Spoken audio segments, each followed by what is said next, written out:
پھر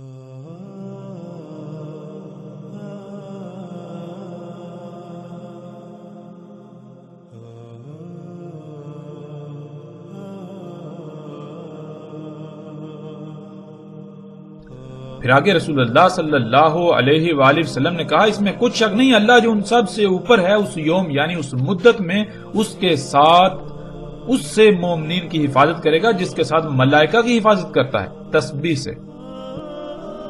یعنی صرف وہی لوگ اس مدت میں دجال کے فتنے سے بچیں گے جن کا کردار ملائکہ کا سا ہوگا. کیا کردار؟ تسبیح. تسبیح کسے کہتے ہیں؟ تسبیح سباہ سے. سباہ کسے کہتے ہیں؟ کہ اللہ سبحانہ و تعالی جیسے ہی کوئی حکم دیں، بغیر کسی ہیلے بہانے کے، بغیر کسی ہیلے حجت کے، فوراً اس بات کو، اس حکم کو تسلیم کرتے ہوئے اس کے اوپر عمل کرنا، اسی طرح کام کرنا جیسے اللہ سبحانہ و تعالی نے حکم دیا.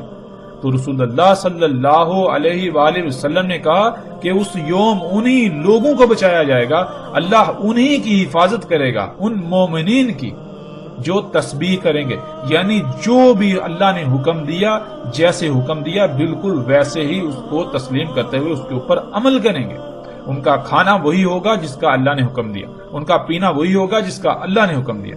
یعنی کہ جو اللہ نے ہدایات دی ان کو دل سے تسلیم کرتے ہوئے جب ان کے اوپر عمل کریں گے تو ظاہراً انہیں بہت بڑی آزمائش کا سامنا کرنا پڑے گا، بڑی بڑی مشکلات کا، تکلیفات کا سامنا کرنا پڑے گا، لیکن اس کے علاوہ کسی کے پاس اور کوئی فلاح کا رستہ نہیں ہوگا. اور ناظرین، آج ہم غور کریں، کیا بالکل وہی حالات نہیں جن کا ذکر محمد علیہ السلام نے کیا؟ کیا آج بالکل وہی سب نہیں ہو رہا؟ آج بالکل وہی حالات نہیں ہیں؟ اگر دجال کا فتنہ واضح ہوتا ہے اور اس کو ترک کرنا چاہیں، ترک کریں، تو کن حالات کا سامنا کرنا پڑے گا، کیسی آزمائش کا سامنا کرنا پڑے گا. پھر ناظرین، اس روایت میں سب سے بڑا سوال ان لوگوں کے لیے جو یہ کہتے ہیں کہ دجال ایک شخص ہے، ایک انسان ہے. تو اس روایت میں رسول اللہ صلی اللہ علیہ وآلہ وسلم نے تو دو ٹوک الفاظ میں کہا کہ وہ اللہ کا عبد ہوگا، اللہ کے عبد سے. اب عبد کسے کہتے ہیں؟ اب کہتے ہیں غلام کو، اللہ کا غلام. تو کیا دجال جو ہے وہ اللہ کا عبد ہوگا، اللہ کا غلام ہوگا؟ اس کا مطلب یہ کہ دجال تو پھر جنت میں جائے گا. کیوں؟ کیونکہ اللہ کا وعدہ ہے کہ اللہ اپنے عباد کو جنت میں داخل کرے گا. اللہ اپنے عباد کے اوپر عذاب نہیں لاتا، اللہ اپنے عباد جو ہیں، جو اللہ کے غلام ہیں، ان کو عذاب نہیں دیتا. اگر دجال ایک انسان ہے، ایک شخص ہے، تو پھر اس لحاظ سے تو وہ اللہ کا عبد اور وہ جنت میں جائے گا. اب یہ کیسے ممکن ہے؟ کیا کبھی ان پہلوؤں پر، ان باتوں پر کسی نے غور کیا؟ بہرحال جیسے جیسے ناظرین ہم آگے بڑھیں گے، ہر بات، ہر پہلو سے، ہر لحاظ سے، ہر طرح سے کھل کر سامنے آ جائے گی، کسی قسم کا کوئی شک و شبہ نہیں رہے گا. اور جتنے بھی سوالات ہیں جو آپ کے ذہن میں پیدا ہو رہے ہیں، جتنے بھی سوالات ہیں، ایک ایک سوال کا ہر لحاظ سے کھول کھول کر جواب دیا جائے گا. اللہ کے فضل سے ہم کسی بھی سوال کو نہ گول کریں گے، نہ نظر انداز کریں گے، اور نہ ہی ایسا ہوگا کہ ہم ان سوالات کے جوابات ایسے دیں جیسے کہ ہم اپنی طرف سے بناوٹی جوابات دے رہے ہیں. نہیں، بالکل نہیں.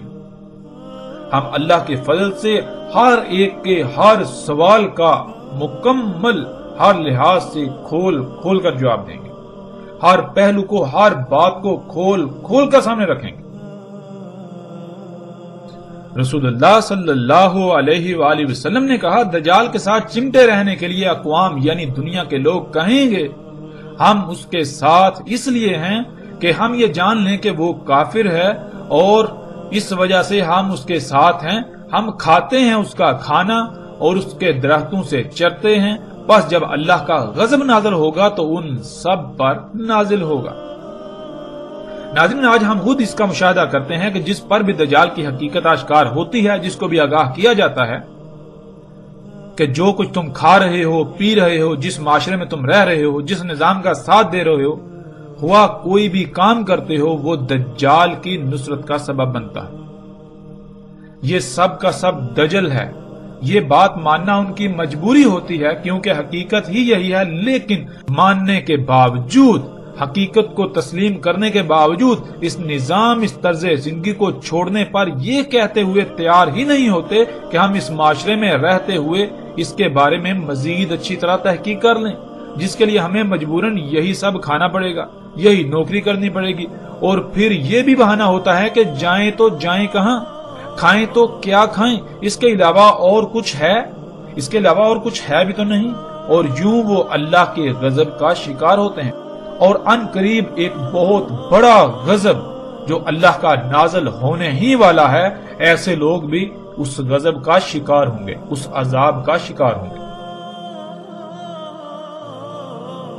رسول اللہ صلی اللہ علیہ وآلہ وسلم نے کہا، اس میں کچھ شک نہیں کہ وہ دجال آدم ہوگا۔ ناظرین، آدم کسے کہتے ہیں؟ آدم کے معنی زمین کے خون کے ہیں۔ زمین کے خون سے ہی اللہ سبحانہ و تعالیٰ نے سب سے پہلے بشر کو خلق کیا، اسی وجہ سے پہلے بشر کا اسم آدم تھا۔ قرآن میں اللہ سبحانہ و تعالیٰ نے تین کا بھی ذکر کیا، لیکن تین زمین کے عناصر کو کہا جاتا ہے۔ جب زمین کے عناصر کو کیمیائی عوامل سے گزارا، جس کا قرآن میں ذکر ہے، من سلسال من حماء مسنون، تو آدم وجود میں آیا، یعنی زمین کا خون جسے آج ہم خام تیل کا نام دیتے ہیں، وہ وجود میں آیا، اور اسے بھی اللہ سبحانہ و تعالیٰ نے تین کا، اور اسی سے اللہ سبحانہ و تعالیٰ نے بشر آدم کو خلق کیا، اور تمام بنی آدم کو بھی اسی سے خلق کیا۔ اس لیے تمام انسانوں کو بنی آدم کہا جاتا ہے کہ جس سے تمام انسان وجود میں آئے۔ تمام کے تمام انسان نہ صرف آدم بشر کی نسل ہیں، بلکہ زمین کے خون جو کہ آدم ہے سے وجود میں آتے ہیں، وجود میں آ رہے ہیں اور وجود میں آئے۔ مزید آسانی سے سمجھنے کے لیے اگر ہم اپنی ہی ذات میں غور و فکر کریں تو ہم پر واضح ہو جائے گا کہ اللہ سبحانہ وتعالی نے ہمیں زیر زمین موجود خام تیل سے خلق کیا، جیسے کہ پیچھے بھی تفصیل کے ساتھ یہ بات گزر چکی ہے، ان موضوعات پر پیچھے مفصل بات ہو چکی ہے۔ آپ غور کریں کہ انسانوں کو کس سے خلق کیا گیا، وہ کون سا مواد ہے، وہ کون سا میٹیریل ہے، وہ کہاں پر پڑا ہوا ہے جس سے اللہ نے آپ کو بنایا۔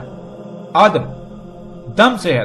دم کہتے ہیں ایسے لیکوڈ کو، ایسے مخلول کو جو نہ صرف رنگدار ہو بلکہ جس میں طرح طرح کے مختلف عناصر موجود ہوں۔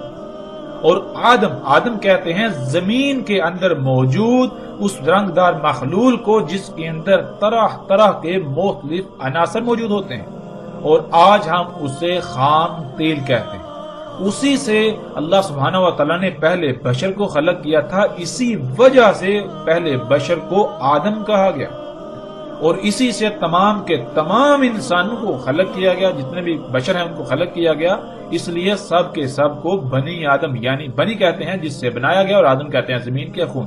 تمام کے تمام جو بشر ہیں یہ آدم یعنی زمین کے خون سے ہی بنائے جا رہے ہیں۔ اب جہاں سے بھی غور کریں بات وہی سامنے آئے گی، زمین کے خون سے ہی سب سے پہلا بشر وجود میں آیا، اور اسی سے آگے سلسلہ چلا، اور جتنے بشر بن رہے ہیں وہ اسی خون سے ہی بن رہے ہیں، سب سے پہلا بشر ہو یا آخری ہو، سب کے سب اسی سے ہی بن رہے ہیں۔ اب ناظرین، جب ہم اس روایت میں غور کریں اور دیکھیں، اس روایت میں رسول اللہ صلی اللہ علیہ وآلہ وسلم نے آدم کو دجال کہا کہ اس میں کچھ شک نہیں، بلا شک و شبہ وہ جو دجال ہوگا وہ کون ہوگا؟ وہ آدم ہوگا۔ تو ناظرین، کیا یہاں آدم سے مراد آدم علیہ السلام ہے؟ کیا آدم علیہ السلام دجال ہیں؟ کیا کبھی آپ نے غور کیا؟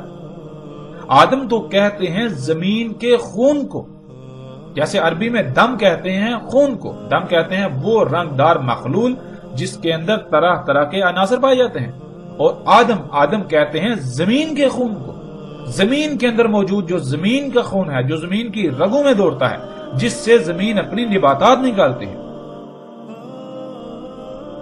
رسول اللہ صلی اللہ علیہ وآلہ وسلم نے کہا اس میں کچھ شک نہیں کہ آئے گا دجال نہر کو امر کرے گا کہ بہہ پڑ، پس وہ بہہ پڑے گی، پھر اسے حکم دے گا کہ پلٹ، پس وہ پلٹے گی، یعنی امر کرے گا کہ بہنا رک جا، پس وہ بہنا رک جائے گی، پھر اسے حکم دے گا یعنی امر کرے گا کہ خشک ہو جا، وہ خشک ہو جائے گی۔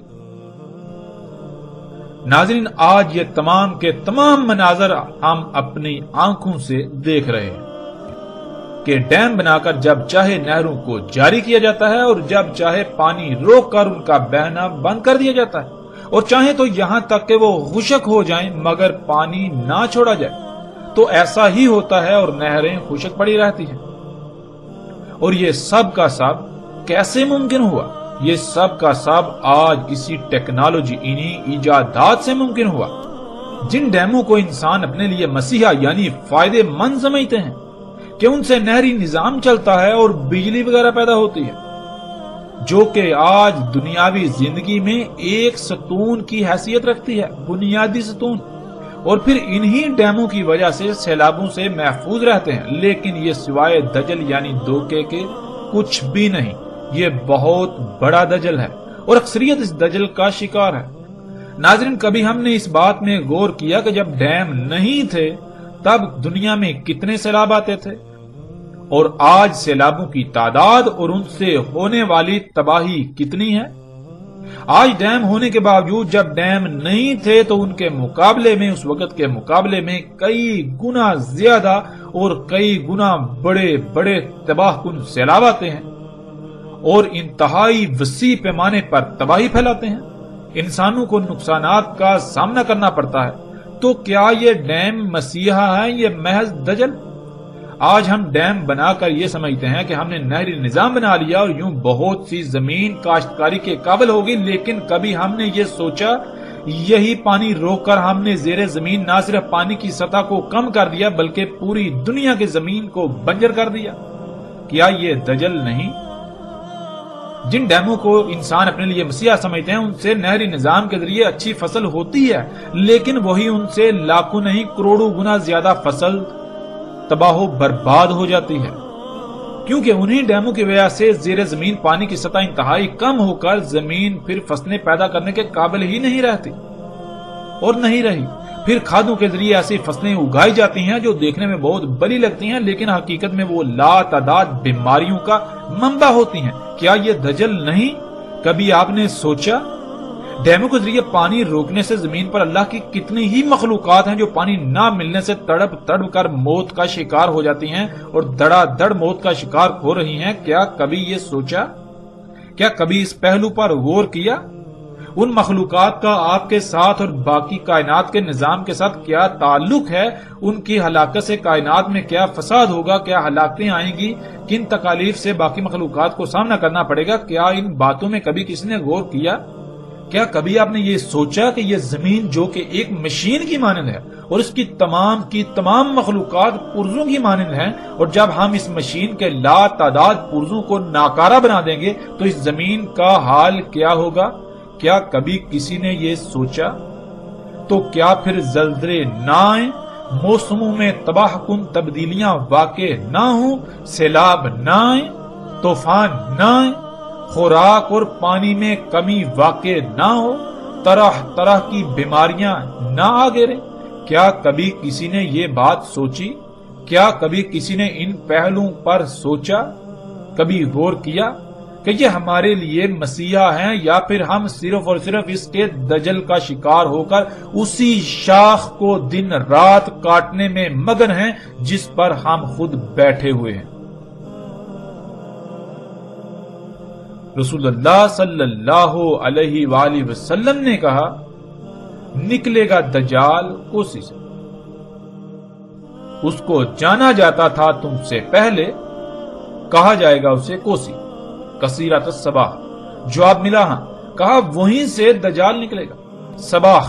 صباح ناظرین کہتے ہیں کھادیں، نباتات اگانے والے اجزاء و عناصر، کیمیکلز وغیرہ، یعنی وہ عناصر، وہ اجزاء جو زمین کو اگانے پر مجبور کرتے ہیں۔ یعنی زمین پر ہم سے پہلے جو قومیں آباد تھیں اور اپنے ہی کرتوتوں کے سبب ہلاک ہوئیں، وہ اس زمین کو کوسی کہتے تھے جس میں کھادیں ڈالی جاتی تھی اور ایسے کیمیکلز، ایسے اجزاء یا ایسے عناصر وغیرہ ڈالے جاتے تھے جن سے فصلیں اگائی جاتی تھی۔ کھادوں کے ڈالنے سے جو فصل اگتی تھی وہ دجال تھا، یعنی ایسی فصل محض دھوکہ ہے۔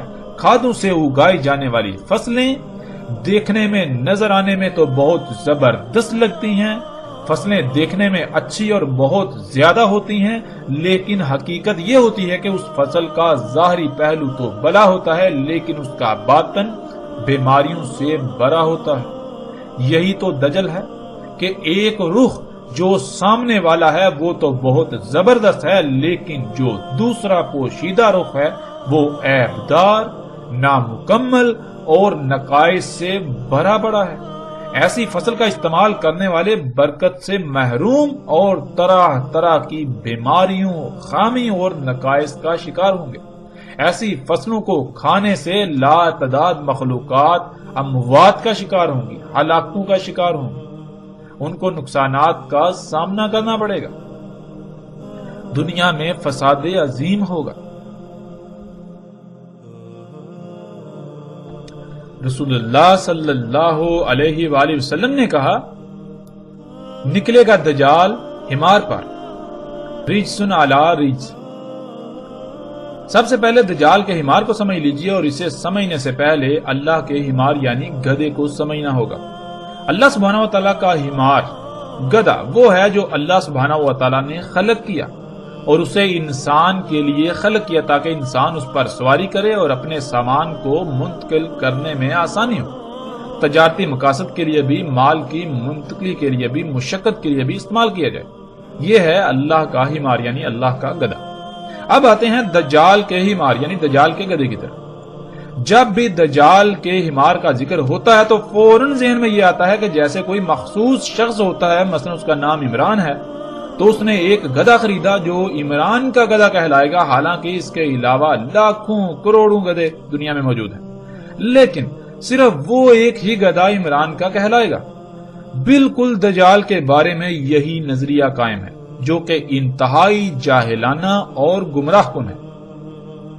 ہمیں کبھی بھی یہ بات نہیں بھولنی چاہیے کہ دجال رب بنے گا، یعنی دجال اللہ کے مقابلے پر ایسی ذات ہوگی جو وہ سب کام کرے گی جو اللہ سبحانہ وتعالی کے کرنے والے ہیں، اور وہ ذات اللہ کے مقابلے پر وہ سب کام کرے گی۔ دجال کے حمار یعنی گدھے کا مطلب یہ ہے کہ جس مقصد کے لیے انسان دجال کے نکلنے سے پہلے اپنے اصل رب اللہ سبحانہ وتعالی کا خلق کیا ہوا حمار یعنی گدھا استعمال کرتے تھے، دجال اسی مقصد کے لیے اللہ سبحانہ وتعالی کے خلق کیے ہوئے اس ذریعے یعنی گدھے سے احسن ذریعہ یعنی گدھا خلق کرے گا، اور جو لوگ اللہ کے گدھے کی بجائے دجال کے خلق کیے ہوئے گدھے کو استعمال کریں گے وہی ان کا دجال کو اپنا رب تسلیم کرنا ہوگا، کیونکہ رب وہی ذات ہوتی ہے جس پر کسی بھی معاملے میں توکل کیا جائے، یعنی کوئی بھی ضرورت پیش آئے تو جس کی خلق کردہ شے کو استعمال کر کے اپنی ضرورت کو پورا کیا جائے وہی رب کہلاتا ہے۔ یہاں تک ہمارے لیے نہ صرف دجال کا حمار واضح ہو گیا بلکہ دجال کے بارے میں مزید واضح ہو گیا کہ دجال کسی مخصوص شخصیت کا نام نہیں بلکہ دجال ایسی ہی کسی ذات کا نام ہے جیسے اللہ سبحانہ وتعالی کی ذات ہے۔ جو کام اللہ سبحانہ وتعالی کرتے ہیں وہی کام جو بھی اللہ کے مقابلے پر کرے گا وہ ذات دجال کہلائے گی، اور آج وہ سب کچھ اللہ کے مقابلے پر ہو رہا ہے جو آج سے پہلے صرف اللہ سبحانہ وتعالی ہی کرتا تھا، اور آج یہ سب کچھ صرف اور صرف ٹیکنالوجی سے ہی ممکن ہوا، انہی مشینوں انہی ایجادات سے ممکن ہوا، اور یہی سب دجال ہے، یعنی یہی ایجادات ہیں، یہی مشینیں ہیں، یہی ٹیکنالوجی ہی ہے کہ انسان ہر معاملے میں اللہ کی بجائے اسی پر توکل کرتا ہے، یعنی اللہ کی بجائے اسے اپنا رب بنائے ہوئے ہے۔ ناظرین، آپ آتے ہیں روایت کی طرف۔ رجس کہتے ہیں اسے جو انسان کو کسی بھی معاملے میں اللہ کی بجائے اپنے اوپر توکل کرنے پر مائل کرے یا مجبور کر دے۔ مثلا ناظرین، آج جو گاڑیاں موجود ہیں، جب یہ گاڑیاں موجود نہیں تھی تو انسان کے لیے سواری کے ذرائع صرف گدھے، گھوڑے، خچر اور اونٹ وغیرہ تھے۔ جب بھی انسان کو سفر کی ضرورت پیش آتی تو فوراً انسان کے ذہن میں یہی ذرائع آتے اور انہی پر انحصار کرتا، لیکن آج گدھے، گھوڑے، خچر اور اونٹوں کی موجودگی کے باوجود جب بھی انسان کو سفر کی ضرورت پیش آتی ہے تو فوراً جس کے بارے میں ذہن میں آتا ہے وہ گاڑیاں ہیں، اور گاڑیوں کی موجودگی میں انسان کے بالکل بھی ذہن میں گدھے، گھوڑے، اونٹ وغیرہ کا خیال نہیں آتا۔ اس کی جو وجہ بنی اسے عربی میں رجس کہتے ہیں۔ جب بھی سفر کی ضرورت پیش آئی تو فوراً گاڑی کا خیال آیا، اسی پر انحصار کیا، اسی پر توکل کیا، باوجود اس کے کہ گدھے، گھوڑے، خچر اور اونٹ وغیرہ موجود ہیں۔ آج انسان چاہ کر بھی گدھے، گھوڑے، اونٹ وغیرہ پر سفر نہیں کرتا جہاں بھی یہ گاڑیاں موجود ہیں۔ ان میں کشش ہی ایسی ہے کہ وہ انسان کو اپنی طرف مائل کر لیتی ہیں، بالکل مجبور کر دیتی ہیں۔ یہی وہ شے ہے جسے عربی میں رجس کہا جاتا ہے۔ رسول اللہ صلی اللہ علیہ وآلہ وسلم نے کہا، نکلے گا دجال حمار پر، دجال حمار پر نکلے گا، یعنی گدھے پر نکلے گا۔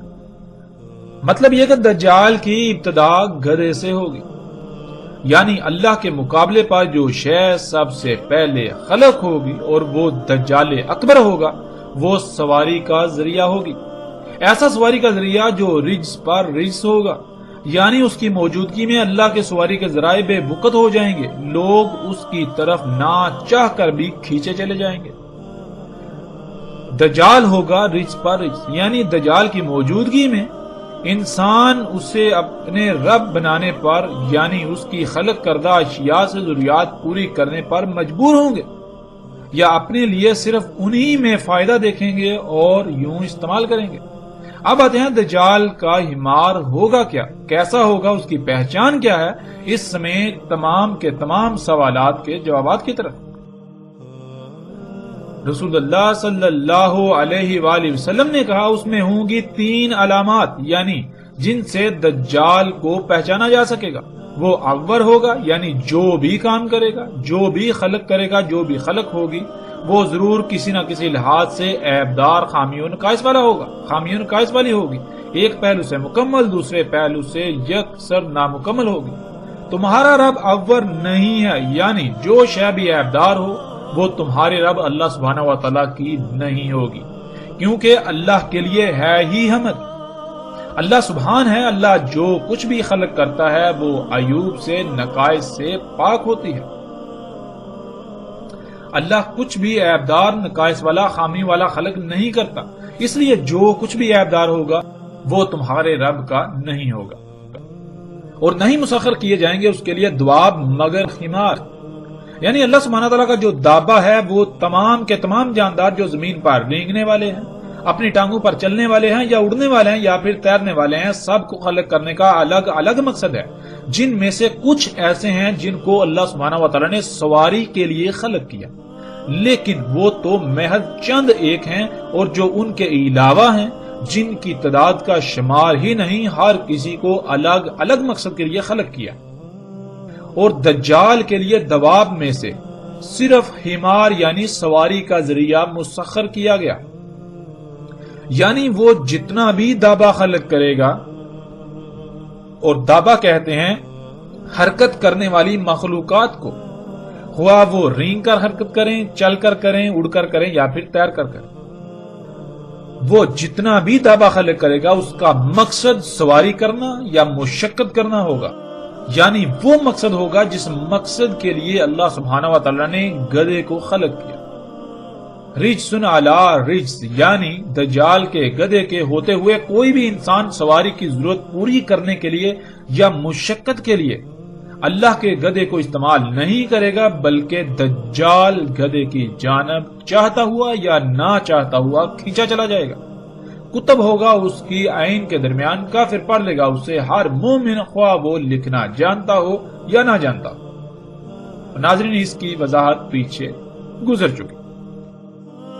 ہمارا موضوع دجال کا گدھا یعنی سواری کا ذریعہ تھا، مشقت کا ذریعہ، اور رسول اللہ صلی اللہ علیہ وآلہ وسلم نے واضح کر دیا کہ دجال کے لیے جو دابہ مسخر کیا جائے گا وہ صرف اور صرف سواری کا ذریعہ ہی مسخر کیا جائے گا، یعنی وہ جتنا بھی دابہ حرکت کرنے والی مخلوقات خلق کرے گا، جتنی بھی حرکت کرنے والی مخلوقات خلق ہوں گی جو کہ دجال ہوگا، وہ سارے کا سارا دابہ سواری، مال و اشیاء کی منتقلی اور مشقت کے مقاصد کے لیے ہی خلق کیا جائے گا، خلق ہوگا، وہ سارے کا سارا دابہ دجال ہوگا۔ اور آج ہم دیکھیں کہ وہ کون سی ایسی اشیاء ہیں جو اللہ سبحانہ وتعالیٰ کے خلق کردہ سواری کے ذرائع یعنی اونٹ، گدھے اور گھوڑے اور خچر وغیرہ کے علاوہ موجود ہیں، اور اگر ایسی موجود ہیں اور اسی مقصد کے لیے ہیں اور وہ اللہ کی خلق کردہ نہیں، تو پھر وہ تمام کی تمام دجال کا ہمار ہے، دجال کا گدھا یعنی سواری و مال کی منتقلی کا ذریعہ۔ اور جب ہم غور کریں تو دجال کا ہمار اتنا واضح ہے کہ ہمیں اتنے انسان نظر نہیں آتے جتنے دجال کے ہمار نظر آتے ہیں، جنہیں ہم گاڑیاں، ٹرینیں، ٹرامیں، ہوائی جہاز، بحری جہاز وغیرہ کا نام دیتے ہیں۔ یہ سب کا سب دجال کا ہمار ہے، جیسا کہ سکرین پر نظر آنے والی تصاویر میں آپ دیکھ سکتے ہیں۔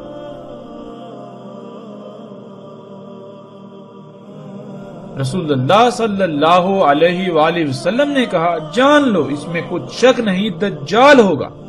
اس کی لمبائی 40 گز ہوگی پہلے گز سے، اس کے نیچے ہوگی بوجھ اٹھا کر چلنے والی چاند جیسی سواری۔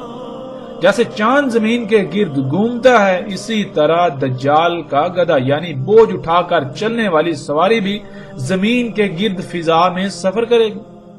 لمبے ہوں گے اس کے سب کان، اس کے کانوں سے 30 گز۔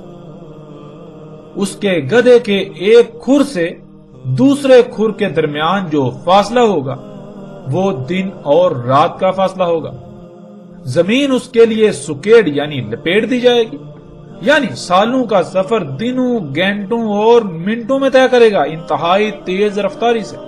اپنے ید یعنی اپنی قوت سے بادلوں کو چھوئے گا، ان سے اوپر نکل جائے گا اور سورج پر سبقت لے جائے گا اس کے چھپنے کی طرف۔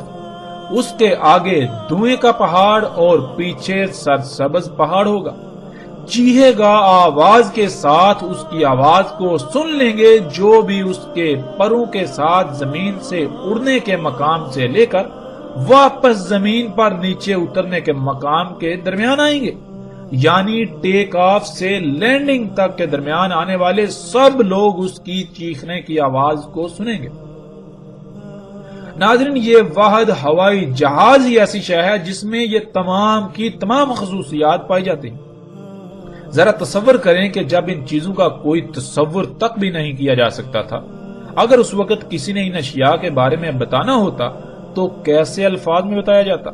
یقیناً ان الفاظ سے بہتر اور کوئی الفاظ نہیں ہو سکتے، اس لیے ان الفاظ کا اگر کوئی مصداق ہے تو یہی موجودہ ہوائی جہاز ہیں، اور اگر یہ نہیں تو پھر ایسا کچھ بھی نہیں آئے گا یہاں تک کہ ساتھ بھی قائم ہو جائے گی۔ یہ جہاز ہی ہیں جن کے کانوں کی لمبائی اتنی ہی ہوتی ہے۔ اس روایت کے علاوہ مختلف روایات میں کانوں کی لمبائی بھی مختلف آئی ہے، کہیں پر 70 گز تو کہیں پر 40، کہیں ان سے بھی کم یا زیادہ کا ذکر ہوا۔ جیسے انسان کے کان کو دیکھا جائے تو ان کی باہر کو نکلی ہوئی لمبائی چند سینٹی میٹر ہوتی ہے، بالکل اسی طرح دجال کے گدھے کے کان، جنہیں پر بھی کہتے ہیں، جہاں سے وہ شروع ہوتے ہیں اور ان کے آخری سرے تک اتنی ہی لمبائی بنتی ہے۔ یہ ہوائی جہاز ہی ہیں جو زمین کے گرد اسی طرح گھومتے ہوئے سفر کرتے ہیں فضا میں جیسے چاند زمین کے گرد گھومتا ہے۔ یہ ہوائی جہاز ہی ہے کہ جب سفر کرتا ہے تو اتنی تیز رفتاری سے سفر کرتا ہے کہ گویا اس کے لیے زمین سکیڑ دی گئی، اور اس کے علاوہ بھی جتنے بھی دجال کے سواری کے ذرائع ہیں ان سب کے لیے زمین سکیڑ دی جاتی ہے، زمین سکڑ جاتی ہے، یعنی ان کی رفتار اتنی تیز ہوتی ہے کہ بہت کم وقت میں بہت زیادہ فاصلہ طے کر لیتے ہیں۔ یہ ہوائی جہاز ہی ہے کہ اس کے ایک کھر یعنی جہاں سے وہ اوپر اڑتا ہے وہاں سے لے کر دوسرے کھر تک، یعنی جہاں وہ واپس نیچے زمین پر اترتا ہے تو دن اور رات کا فاصلہ ہوتا ہے۔ جیسے کوئی جہاز جاپان سے اڑ کر امریکہ جاتا ہے تو اس کے ایک کھر سے دوسرے کھر کے درمیان دن اور رات کا فاصلہ ہوتا ہے۔ اسی طرح درجنوں روٹس ایسے ہیں کہ جب دجال کا گدھا قدم اٹھاتا ہے تو وہ واپس زمین پر قدم تب رکھتا ہے کہ درمیان میں دن رات گزر جاتا ہے۔ ناظرین، یہی جہاز ہی ہے جو اپنی قوت کے ساتھ نہ صرف بادلوں کو چھوتا ہے بلکہ ان سے اوپر نکل جاتا ہے۔ ناظرین، یہ جہاز ہی ہے جب یہ اڑتا ہے تو اس کے سامنے غیر معمولی مقدار میں دخان یعنی طرح طرح کی گیسیں ہوتی ہیں، اس کے پیچھے سرسبز پہاڑ ہوتے ہیں، یعنی زمین کے جو سرسبز پہاڑ ہیں وہ اس کے پیچھے ہوتے ہیں اور بادلوں کے پہاڑ اس کے آگے ہوتے ہیں۔ اور آج موجودہ دور میں بہت بڑی مقدار میں فیکٹریوں اور گاڑیوں وغیرہ سے خارج ہونے والے طرح طرح کے زہریلی دھوئیں سے آسمان یعنی فضا بھر چکی ہے۔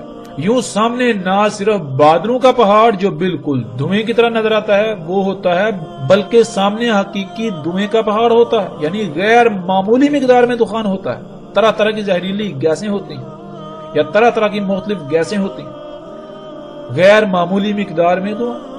ناظرین، یہ جہاز ہی ہے جو مسلسل زوردار اور گرجدار آواز میں چیختا ہے، اور اس کے اڑنے کے مقام سے لے کر واپس نیچے اترنے تک کے درمیان سب لوگ اس کی گرجدار آواز کو سن لیتے ہیں،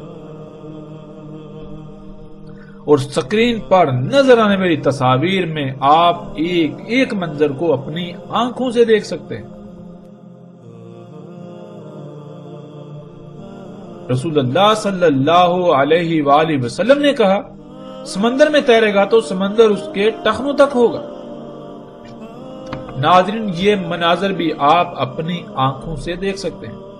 یہ دجال کا حمار جو بڑے بڑے سمندری جہاز ہیں، بحری جہاز، جب یہ سمندر میں داخل ہوتے ہیں، سمندر میں تیرتے ہیں تو پانی بالکل ان کو ایسے ہوتا ہے جیسے کہ آپ کسی چھوٹی سی پانی کی نالی میں داخل ہو جائیں تو پانی آپ کے ٹہنوں تک ہو۔ پھر آگے رسول اللہ صلی اللہ علیہ وآلہ وسلم نے کہا، پکارے گا آواز کے ساتھ، اس کی آواز سنیں گے جو اس کے اڑنے سے لے کر واپس نیچے زمین پر اترنے کے درمیان ہوں گے۔ کہے گا، اے میرے مشن میں میرے معاونین، میری طرف کھینچے چلے آؤ، پس میں ہی ہوں وہ جس نے تمہیں خلق کیا، پس تمہاری جو ضروریات تھیں وہ سب خلق کیا، اور میں ہی ہوں جس نے قدر میں کر دی رہنمائی، یعنی تم دنیا میں کس مقصد کے لیے ہو، تمہیں کس مقصد کے لیے خلق کیا گیا اور وہ مقصد کیسے پورا ہوگا۔ وہ میں ہی ہوں جس نے تم پر وہ مقصد واضح کیا، اور میں تمہارا رب ہوں، سب سے اوپر والا۔ ناظرین، یہی جہاز جب اڑتا ہے تو اڑنے سے لے کر واپس نیچے زمین پر اترنے کے درمیان ہر سٹاپ پر آواز لگاتا ہے، اعلانات کیے جاتے ہیں، فلاں وقت روانگی ہے، گیٹ کھل گیا، جہاز میں سوار ہو جائیے، وغیرہ وغیرہ۔ اور اس کے اڑنے سے لے کر نیچے اترنے تک نہ صرف اس کے اندر موجود سب لوگ اس کی آوازیں سنتے ہیں، بلکہ جب یہ سفر کر رہا ہوتا ہے تو اتنی اونچی گرجدار آواز پیدا کرتا ہے کہ سب کے سب لوگ جو بھی اس کے اڑنے سے لے کر واپس اترنے کے درمیان آتے ہیں وہ سب ہی اس کی گرجدار آواز کو سنتے ہیں اور اس کی طرف متوجہ ہو جاتے ہیں۔ یہی ٹیکنالوجی، یہی ایجادات ہیں جو آج سب کچھ خلق کر رہی ہیں، جن سے آج سب کچھ خلق ہو رہا ہے۔ حتیٰ کہ انسان جس نطفے سے وجود میں آیا اور آ کر پروان چڑھ رہے ہیں، وہ سب کا سب رزق اسی ٹیکنالوجی کا پیدا کرتا ہے، اسی ٹیکنالوجی سے خلق کرتا ہے۔ اور جب انسانوں نے اسے اپنا رب بنایا ہوا ہے تو پھر دنیا میں انسانوں کی اکثریت کو یہ علم ہی نہیں کہ انہیں کس مقصد کے لیے خلق کیا گیا، بلکہ ہر ایک کے سامنے یہی مقصد ہے کہ وہ دنیا زیادہ سے زیادہ کمائے، یہی ٹیکنالوجی حاصل کرے، یہی اشیاء حاصل کرے، یہی ایجادات کرے، یہی طرح طرح کی مشینیں حاصل کرے، مختلف آسائشوں، سہولتوں اور آسانیوں کے نام پر۔ یوں محمد رسول اللہ صلی اللہ علیہ وآلہ وسلم نے ایک ایک لفظ سچ کہا جو آج ہماری آنکھوں کے سامنے ہے۔ اے اللہ کے نبی محمد رسول اللہ صلی اللہ علیہ وآلہ وسلم، آپ نے بالکل سچ کہا تھا، آپ نے بالکل سچ کہا تھا، آپ نے بالکل سچ کہا تھا۔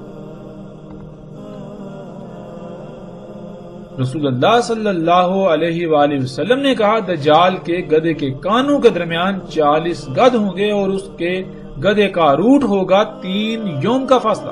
سمندر میں داخل ہوگا اپنی سامان اٹھا کر سفر کرنے والی سواری پر۔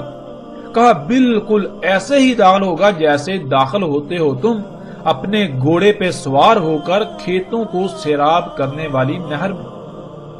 یعنی ناظرین، جیسے آپ کھیتوں کو سیراب کرنے والی کسی کھال میں، جو پانی کی کھال ہوتی ہے، نالی ہوتی ہے، اس میں داخل ہوں گھوڑے پر سوار ہوگا تو گھوڑے کو کتنا پانی ہوگا، بالکل اسی طرح دجال کا حمار یعنی دجال کا سواری کا ذریعہ جب دجال کو اٹھا کر انہی طرح طرح کی مخلوقات کو اپنے اوپر سوار کر کے سمندر میں سفر کرے گا، اس میں چلے گا، اس میں داخل ہوگا، تو سمندر کا پانی اس سے ایسے ہی ہوگا جیسے تم کھیتوں کو سیراب کرنے والی نہر یعنی کھال میں داخل ہوتے ہو گھوڑے پر سوار ہو کر۔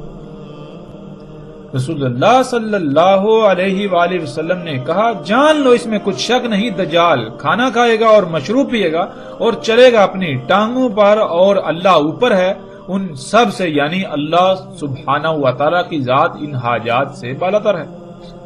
آج جتنی بھی ٹیکنالوجی ہے وہ تمام کی تام کھاتی ہیں، جسے ہم بجلی کا نام دیتے ہیں، خواہ وہ موسموں اور بادلوں میں چھیڑ چھاڑ کرنے والے آلات ہوں یا مختلف مصنوعات بنانے والی یعنی دجال کی جنت کی سہولیات اور نعمتیں خلق کرنے والی جتنی بھی مشینیں ہیں وہ تام کھا کر یا مشروب پی کر ہی چلتی ہیں۔ جیسے انسان اور ہر جانور کے طعام اور مشروب میں فرق ہے، سب ایک دوسرے سے مختلف کھاتے ہیں، درخت کاربن اور آکسیجن کھاتے ہیں، اسی طرح دجال یعنی ٹیکنالوجی جنہیں ہم مشینوں کا نام دیتے ہیں اس کا طعام بجلی ہے اور مشروب زمین کا خون ہے، یعنی زمین سے نکالا جانے والا خام تیل جس سے درجنوں اقسام کے تیل اخذ کیے جاتے ہیں۔ ٹیکنالوجی ان حاجات کی محتاج ہے، لیکن اللہ سبحانہ و تعالیٰ ایسی تمام حاجات سے پاک ہے۔ ناظرین، بہت سی روایات میں رسول اللہ صلی اللہ علیہ وسلم نے کہا کہ دجال کی توبہ کرنے والے یعنی اسے اپنا رب تسلیم کرنے والوں میں اکثریت یہود کی ہوگی۔ اور ناظرین، جب ہم یہ الفاظ پڑھتے ہیں، یہ بات ہمارے سامنے آتی ہے، ہمیں بتائی جاتی ہے، تو ہم بالکل بے فکر ہو جاتے ہیں، اس لیے کہ ہم خود کو مسلمان کہتے ہیں، مسلمان سمجھتے ہیں، مسلمان کہلواتے ہیں، اور یہود تو وہ ہیں جو آج بھی یہودی کہلاتے ہیں۔ اور پھر قرآن میں یہود و نصارہ کے بارے میں جتنی بھی آیات ہیں ہم ان سے مراد بھی یہودی اور عیسائی لیتے ہیں، لیکن ہم نے کبھی یہ غور نہیں کیا کہ قرآن میں اللہ سبحانہ تعالیٰ نے یہود و نصارہ کن کو کہا۔ جب ہم قرآن میں غور و فکر کریں تو قرآن کی پہلی سورۃ الفاتحہ میں مغضوب اور ضالین کے الفاظ آئے ہیں، اور سب اس پر متفق ہیں کہ مغضوب سے مراد یہود اور ضالین سے مراد نصارہ ہے۔ اور سورہ فاتحہ کو دن میں کئی بار پڑھتے ہیں، اس کے باوجود غور ہی نہیں کرتے کہ اگر ہم نے وہ کچھ کیا جو بنی اسرائیل میں سے لوگوں نے کیا، جو یہود کہلائے تو ہم بھی یہود کہلائیں گے، اور جو کچھ نصارہ نے کیا اگر ہم بھی وہی کریں گے، ہم نے بھی وہی کیا تو ہم بھی نصارہ کہلائیں گے۔ بنی اسرائیل کو اللہ سبحانہ و تعالیٰ نے اس امت کے طور پر منتخب کیا جسے دنیا کے انسانوں کے لیے نکالا تھا، لیکن جب انہوں نے اپنی ذمہ داری ترک کر دی اور دین کو ٹکڑے ٹکڑے کر کے گروہ در گروہ تقسیم ہو گئے تو اللہ سبحانہ و تعالیٰ کے غضب کا شکار ہوئے، اللہ کی لعنت کا شکار ہوئے، دنیا میں ذلیل و رسوا ہوئے، اس کے باوجود کہ وہ آج تک خود کو وہی امت سمجھ رہے ہیں جسے اللہ نے دنیا کے انسانوں کے لیے نکالا، یعنی انہوں نے ہی دنیا میں نظام قائم کرنا ہے، صرف انہیں ہی دنیا پر حکمرانی کا حق حاصل ہے۔ وہ طے کریں گے کہ کیا دنیا کے انسانوں کے لیے فائدہ مند ہے اور کیا نقصان دہ ہے، کیا کس نے کرنا ہے کیا نہیں کرنا، اس لیے وہ کبھی بھی ہاتھ پر ہاتھ رکھ کر نہیں بیٹھے اور دنیا میں اپنا نظام، اپنی حکومت قائم کرنے کے لیے کوشش کرتے رہے اور ساتھ کے قائم ہونے تک کرتے رہیں۔ اور بنی اسرائیل میں سے جنہوں نے اپنی آنکھوں، کانوں اور دلوں کا اس مقصد کے لیے استعمال ترک کر دیا جس مقصد کے لیے اللہ نے یہ نعمتیں دی، تو وہ رستے سے ہٹ گئے، یعنی غور و فکر کرنا چھوڑ دیا، تو یہود نے انہیں رستے سے ہٹا کر اپنی نصرت کے لیے استعمال کیا، یوں وہ نصارہ کہلائے۔ نصارہ یعنی نصرت کرنے والے، مدد کرنے والے۔ گمراہ ہونے والے یہود کے مشن میں ان کی نصرت کرنے والوں کو اللہ نے نصارہ قرار دیا۔ آج وہ تمام کے تمام لوگ جو ذمہ داری کو ترک کر چکے ہیں جو اللہ نے عائد کی تھی اور یہود کی روش اختیار کی، وہ اللہ کے غضب کا شکار ہوئے، یعنی دنیا میں ذلیل و رسوا ہو رہے ہیں، وہ سب کے سب یہود، اور جو گمراہ ہو کر ان کی نصرت کر رہے ہیں وہ سب کے سب نصارہ ہیں۔ آج کے یہود کی بالکل آسان پہچان یہ ہے کہ جو لوگ بنی اسرائیل میں سے جن پر اللہ نے غضب کیا ان کی روش اختیار کیے ہوئے ہیں اور اس کے باوجود وہ خود کو امت محمد قرار دیتے ہیں، وہ یہود اور جو گمراہی کا شکار ہیں، یوں وہ ان کی نصرت کر رہے ہیں یا نصرت کا سبب بن رہے ہیں، وہ سب کے سب نصارہ ہیں۔ رسول اللہ صلی اللہ علیہ وآلہ وسلم نے کہا، لوگ بھاگ جائیں گے دجال سے پہاڑوں میں۔ اور ناظرین، یہ منظر بھی آج ہم اپنی آنکھوں سے دیکھتے ہیں، اور اس میں سب سے بڑی بات غور کرنے والی یہ ہے کہ دجال سے لوگ بھاگ جائیں گے پہاڑوں میں۔ اب سوال یہ پیدا ہوتا ہے کہ وہ کون سی شے ہے جو پہاڑوں میں نہیں ہوگی، وہاں نہیں ہوگی، مگر اس کے علاوہ جو شہر ہوں گے، جدید شہر ہوں گے، جو بستیاں ہوں گی، وہاں پر دجال موجود ہوگا۔ یعنی دجال شہروں میں موجود ہوگا، پہاڑوں میں نہیں ہوگا۔ ناظرین، آج آپ غور و فکر کریں، یہ بات بالکل واضح ہو جاتی ہے کہ اگر دجال کوئی شخص ہوگا تو کیا وہ پہاڑوں میں نہیں جا سکتا؟ لوگ بھاگ کر پہاڑوں میں ہی کیوں جائیں گے؟ جب غور و فکر کریں تو بالکل واضح ہو جاتا ہے کہ یہی ایجادات، یہی اشیاء، یہی مشینیں، یہ معاشرے، یہ سوسائٹی جو ہے، یہ جدیدیت جو ہے، یہ جدت، یہ معاشرے چکا چوند جو طرح طرح کی ایجادات سے، اشیاء سے، سہولتوں، آسائشوں کے نام پر بڑے بڑے ہیں، دنیا میں جنت کا منظر پیش کر رہے ہیں۔ جن لوگوں پر یہ حقیقت واضح ہوتی ہے کہ یہ تو دجل ہے، یہ تو دجال ہے، یہ تو دھوکہ ہے، تو وہ یہاں سے جب نکلتے ہیں تو کہاں جاتے ہیں؟ پہاڑوں میں۔ اور پہاڑوں میں کیا ہے؟ جب آپ پہاڑوں میں رہنے والوں کی زندگیوں کو دیکھیں تو ان کی زندگیاں دجال سے پاک ہیں، ان اشیاء سے پاک ہیں، وہ بہت بڑی حد تک فطرت کے قریب ہیں۔ رسول اللہ صلی اللہ علیہ وآلہ وسلم کے یہ الفاظ بھی بالکل واضح کر دیتے ہیں کہ دجال کیا ہوگا۔ اس کے باوجود بھی اگر ہم جان بوجھ کر گمراہی کا سودا کرنا چاہتے ہیں تو فیصلہ ہمارے اپنے ہاتھ میں۔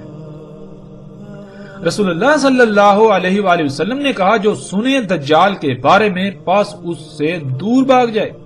پس اللہ کی قسم، اس میں کچھ شک نہیں کہ ایک شخص اس کے پاس آئے گا اور وہ سمجھ رہا ہوگا کہ وہ مومن ہے، پس اس کی اتباع کرے گا، اس سے جو بیس کیا گیا اس کے ساتھ شبہات سے۔ اس روایت میں رسول اللہ صلی اللہ علیہ وآلہ وسلم نے شبہات سے بچنے کی تلقین کی۔ شبہات انہیں کہتے ہیں جو نہ ہی واضح حلال اور نہ ہی واضح یعنی کہ بالکل ہر لحاظ سے کھلم کھلا حرام ہو، یعنی درمیان کی اشیاء جن کے بارے میں علم نہ دیا گیا ہو۔ اور دجال کھڑا کیا جائے گا، یعنی دجال سامنے لایا جائے گا شبہات سے، یعنی ایسی اشیاء جن کے بارے میں انسانوں کے پاس علم نہیں ہوگا، اور وہ ہوں گی تو حرام، لیکن ان پر حلال کا لبادہ چڑھا ہوگا یا حلال کا لبادہ چڑھا کر پیش کیا جائے گا۔ یوں انسان ان اشیاء کے دجل کا شکار ہو کر اللہ کا کفر کرے گا اور دجال کو اپنا رب بنا لے گا۔ اس کے باوجود وہ یہ گمان کر رہا ہوگا، وہ یہ سمجھ رہا ہوگا کہ وہ مومن ہے، جیسا کہ رسول اللہ صلی اللہ علیہ وآلہ وسلم نے کہا کہ وہ یہ گمان کرے گا کہ وہ مومن ہے، حالانکہ حقیقت یہ ہوگی کہ وہ دجال کی اتباع کر رہا ہوگا، یعنی دجال کو اپنا رب بنا چکا ہوگا، وہ مومن نہیں ہوگا، یعنی وہ اللہ کے احکامات کو مان کر ان کے مطابق زندگی نہیں گزار رہا ہوگا، وہ اللہ کے حکم کے مطابق نہیں کھا رہا ہوگا، اس کا اللہ کے حکم کے مطابق حلال حرام نہیں ہوگا، بلکہ وہ اپنی زندگی گزارنے کے لیے، اپنی ضروریات کو پورا کرنے کے لیے وہ انہی چیزوں کو، انہی اشیاء کو اختیار کرے گا جن سے اللہ نے روکا، اللہ نے منع کیا۔ اللہ نے تو فطرت پر قائم ہونے کا حکم دیا اور وہ فطرت کے برعکس انہی اشیاء پر توکل کرے گا، انہی سے اپنی ضروریات پوری کرے گا۔ اس کے باوجود وہ خود کو مومن سمجھ رہا ہوگا، یعنی کہ میں جو کچھ بھی کر رہا ہوں وہ اللہ کا حکم ہے اور میں اللہ کے حکم کے مطابق کر رہا ہوں۔ اللہ نے حکم دیا فطرت پر قائم ہونے کا، تو غور کریں کیا آپ فطرت پر قائم ہیں؟ حضرت مومن تو کہتے ہیں ایمان لا کر، یعنی حکم کو، بات کو مان کر عمل کرنا، بالکل اس طرح جیسے عمل کا حکم دیا گیا، جو بھی اللہ نے حکم دیا اس پر عمل کرنے والا۔ اور انسان ایسے ہوں گے کہ وہ گمان تو کریں گے کہ وہ مومن ہے، یعنی وہ وہی کر رہے ہیں جس کا اللہ نے حکم دیا، لیکن ایسا کچھ نہیں ہوگا. وہ دجال کی اتباع یعنی دجال کے پیچھے پڑے ہوں گے. جیسے مثال کے طور پر اللہ نے مرغی حلال کی تھی، لیکن اللہ سبحانہ و تعالیٰ نے یہ شرط بھی عائد کر دی کہ حلال طیب بھی ہونا چاہیے. اگر کوئی شے حلال ہے مگر طیب نہیں تو پھر وہ حلال نہیں بلکہ حرام ہو جائے گی. اور آج کیا کیا جا رہا ہے کہ اکثریت آج مرغی کھا رہی ہے اور مومن ہونے کا دعویٰ بھی کرتی ہے. حالانکہ حقیقت یہ ہے کہ وہ مرغی جو اللہ نے حلال کی طیب کی شرط پر، وہ آج طیب ہے ہی نہیں، اور نہ ہی وہ اللہ کی خلق کردہ ہے، بلکہ وہ تو ٹیکنالوجی سے خلق کردہ ہے اور اسی سے پروان چڑھائی گئی. غور کریں کہ مرغی کے وجود میں آنے کا اللہ نے کون سا قانون وضع کیا. اس ٹیکنالوجی کے وجود میں آنے سے پہلے مرغی کیسے وجود میں آتی تھی، کیسے پروان چڑھتی تھی، کیسے انڈے دیتی تھی؟ کیا آج عین اسی قانون کے مطابق پیدا ہو رہی ہے، اسی طرح پروان چڑھ رہی ہے، وہی رزق کھا رہی ہے؟ تو پھر تو حلال ہے. اگر ویسا نہیں ہے تو پھر یہ کیسے حلال ہو سکتی ہے؟ تو ایسے لوگ خود کو مومن تو سمجھتے ہیں لیکن اتباع دجال کی کر رہے ہیں. بالکل یہی مثال کسی بھی معاملے میں لے لیں تو حق کھل کر واضح ہو جائے گا کہ جو کچھ بھی کیا جا رہا ہے، جو کچھ بھی استعمال کیا جا رہا ہے، آیا وہ فطرت ہے یا پھر اس کے برعکس اس کی ضد مصنوعی؟ آیا اس کا خالق اللہ ہے یا پھر کوئی اور؟ یا پھر اس کی تخلیق میں اللہ کے ساتھ اوروں کو بھی شریک کیا گیا؟ اللہ کی مخلوقات میں، اللہ کی تخلیقات میں چھیڑ چھاڑ کی گئی، ان میں مداخلت کی گئی، جیسا کہ آج سب کچھ کیا جا رہا ہے. اللہ کی ہر خلق میں مداخلت کی جا رہی ہے. جسے شرک اکبر کہا گیا وہ شرک کسی کو نظر آ ہی نہیں رہا، جسے فساد کہا گیا وہ کسی کو نظر آ ہی نہیں رہا. اور ان سب کی وجوہات کیا ہیں یا پھر اس کی سب سے بڑی وجہ کیا ہے؟ اب ناظرین آگے وہ وجہ سامنے آئے گی کہ ایسا کیوں ہوا، کیوں لوگوں نے، انسانوں کی اکثریت نے دجال کو اپنا رب بنا لیا، کیوں دنیا آج اس حالت کو پہنچی، کیوں دنیا کی آج ہر مخلوق فساد زدہ ہو چکی ہے، ہر شے عیب دار ہو چکی ہے. اس کی اصل اور بنیادی وجہ کیا ہے؟ آگے اس پر بات ہوگی.